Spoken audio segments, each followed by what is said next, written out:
अस्सलाम वालेकुम। उम्मीद है आप सब लोग खैरियत से होंगे।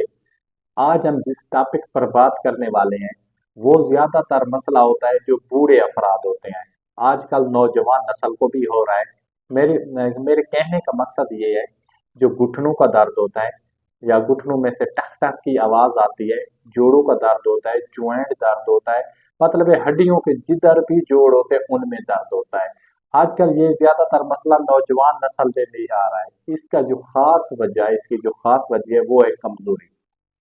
चाहे बच्चे हैं या बूढ़े हैं, वो अपनी खुराक का ख्याल नहीं रखते, एहतियात नहीं करते, जिसकी वजह से उन तमाम को इस तमाम अजियत से गुजरना पड़ता है और उनको ये दर्द बर्दाश्त करना पड़ता है।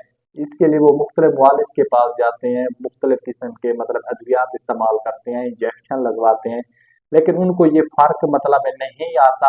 दफा वक्तन तो हो जाता है, मतलब आराम आ गया, लेकिन जैसे ही वो दवाई खत्म करते हैं उसके बाद ये दर्द दोबारा होना शुरू हो जाता है। इसके लिए मैं एक होम रेमेडी बताने वाला हूँ जो आप घर में बना सकते हैं। एक किस्म का आपको लड्डू बना कर देने वाला हूँ जो आप बड़े शौक से खाएंगे, और इंशाल्लाह इंशाल्लाह ये तमाम जो जॉइंट जॉइंट के दर्द होते हैं, घुटनों का दर्द है या जिधर भी हड्डियों के जोड़ होते हैं उनमें दर्द होता है, चाहे बूढ़े हैं, बच्चे हैं, बड़े हैं, इस मेडिसन को या इस होम रेमेडी जो मैं आपको बताने वाला इसको सभी इस्तेमाल कर सकते हैं।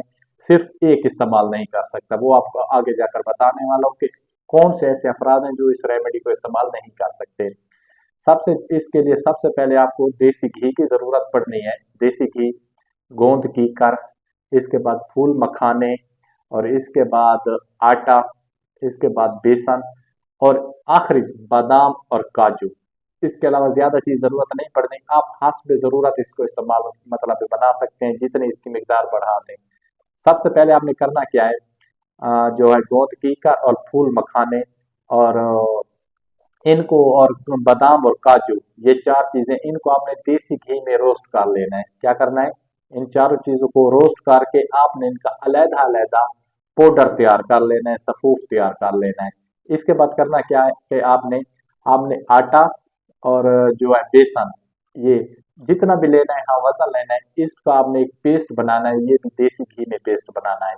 आप कर ले 100 100 ग्राम, 100 ग्राम आटा, 100 ग्राम बेसन, इसका आप पेस्ट बना लें। जैसे आपने इसका पेस्ट बना लिया, इसके अंदर आपने जो पाउडर बनाया हुआ था आपने गोंद की कर, फूल मखाने, काजू और बादाम का, आप इसको ऐड कर दे पाउडर को और इसको हल्की आंच पे रोस्ट कर लें।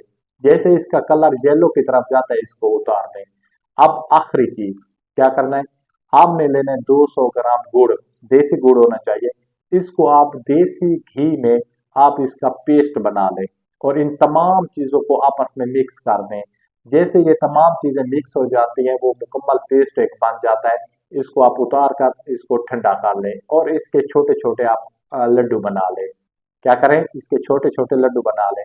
और ऐसे अफराद जो कहते हैं कि हमारे ज्वाइंट में बहुत ज्यादा दर्द होता है, तकलीफ होती है, मतलब ये हड्डियों में टक टक की आवाज आती है, उठने बैठने से कासिर हैं, वो सुबह शाम एक एक इसका लड्डू खाएं। इंशाल्लाह इंशाल्लाह आप देखेंगे कि तीसरे दिन आपको दर्द का पता भी नहीं होगा कि दर्द होती क्या चीज है। और कौन से ऐसे अफराद हैं जो इस लड्डू का इस्तेमाल नहीं कर सकते, जो हामला खवातीन होती हैं वो इस लड्डू को इस्तेमाल नहीं कर सकती, लेकिन जैसे उनकी डिलीवरी हो जाती है, बच्चा पैदा हो जाता है, उसके बाद इससे ज्यादा कीमती चीज हो भी नहीं सकती जो औरतें खाएं। फौरन मतलब इसके बाद खाएंगे जैसे डिलीवरी के बाद हो जाता है। तो अपने भाई को दीजिए इजाजत। खुदा हाफिज, वसलम, जजाकल्लाह।